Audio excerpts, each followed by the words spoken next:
ओम शांति। आज प्यारे बाप दादा का अव्यक्त महावाक्य, रिवाइज डेट 29/4/71।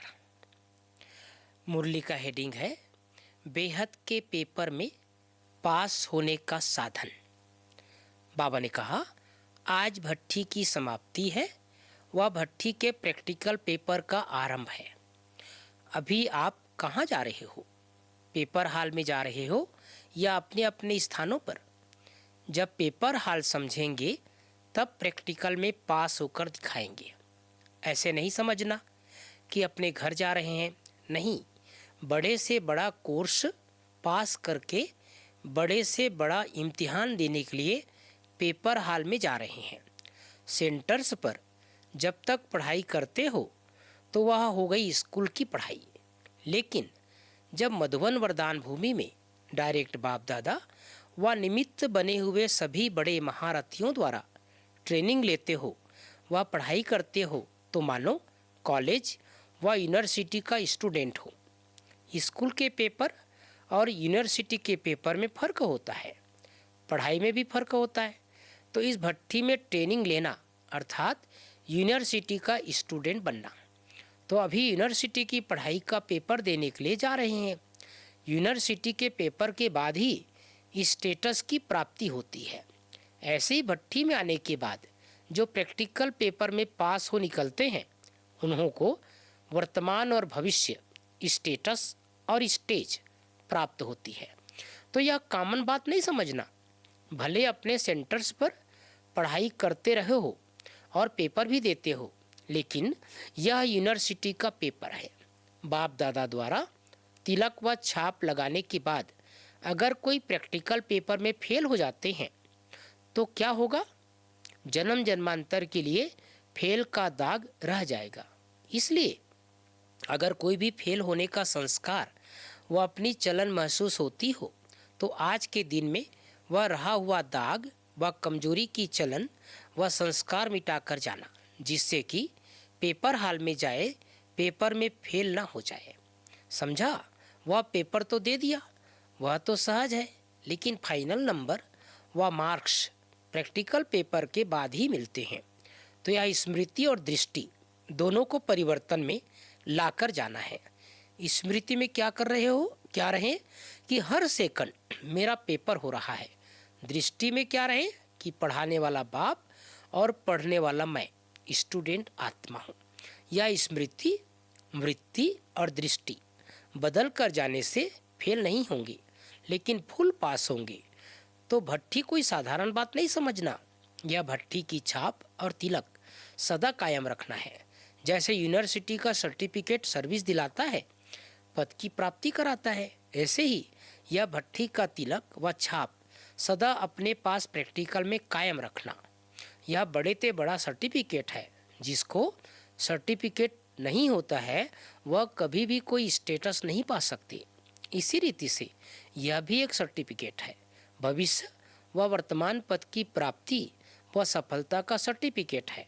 सर्टिफिकेट को सदैव संभाला जाता है, अलबेलेपन से खो जाता है।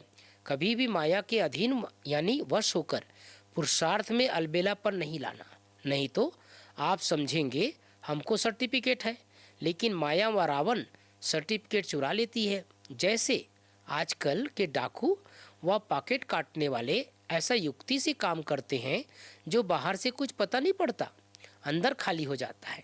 इसी प्रकार अगर पुरुषार्थ में अलबेलापन लाया तो रावण अंदर ही अंदर सर्टिफिकेट चुरा लेगा और आप स्टेटस पा नहीं सकेंगे। इसलिए अटेंशन, समझा? यह ग्रुप सर्विसेबल तो है। अभी क्या बनना है? जैसे सर्विसेबल हो वैसे ही अभी सर्विस में एक तो त्रिकालदर्शीपन का सेंस भरना है और दूसरा रूहानियत का इसेंस भरना है।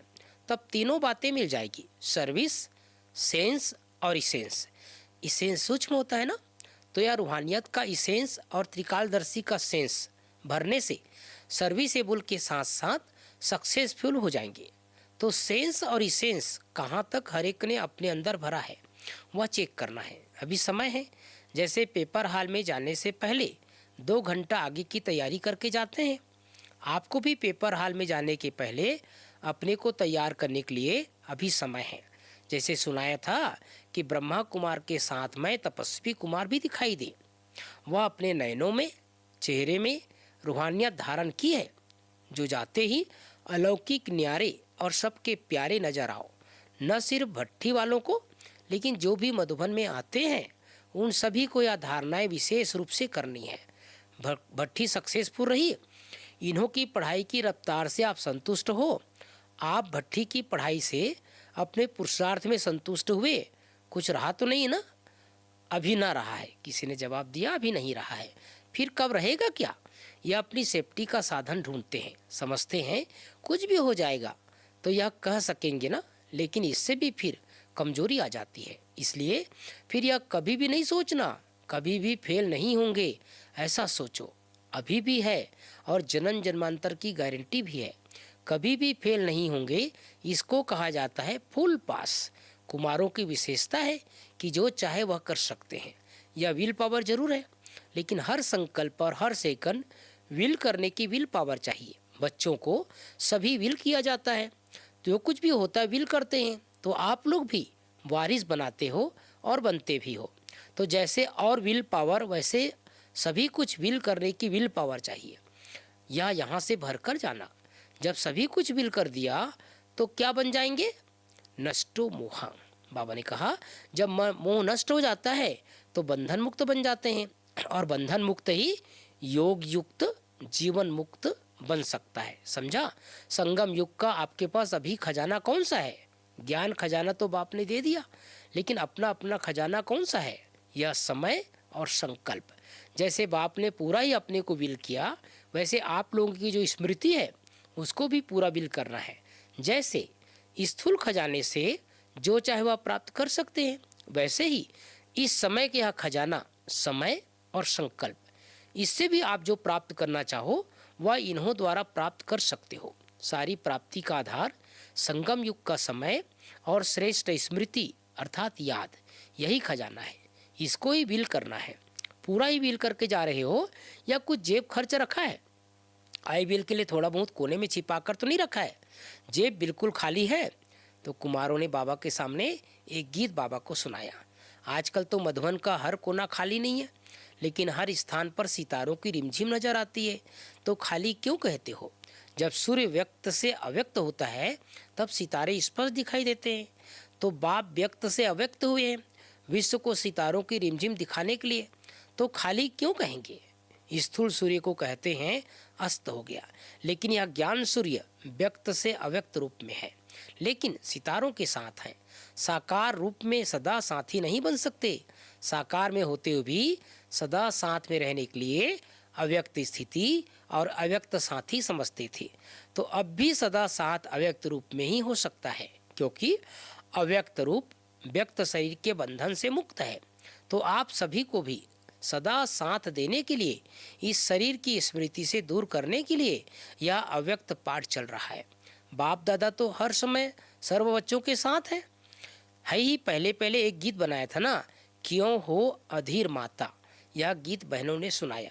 अभी भी हर एक सदा साथी हूँ, लेकिन जो चाहे अनुभव करे। अभी अनुभव करने के लिए जैसे बाप व्यक्त है अव्यक्त है, वैसे अव्यक्त बनकर ही अनुभव कर सकते हो। यह अलौकिक अनुभव करने के लिए सदा व्यक्त भाव से परे व्यक्त देश की स्मृति से उपराम अर्थात साक्षी बनने से ही हर समय साथ का अनुभव कर पाएंगे। समझा? अच्छा, ओम शांति।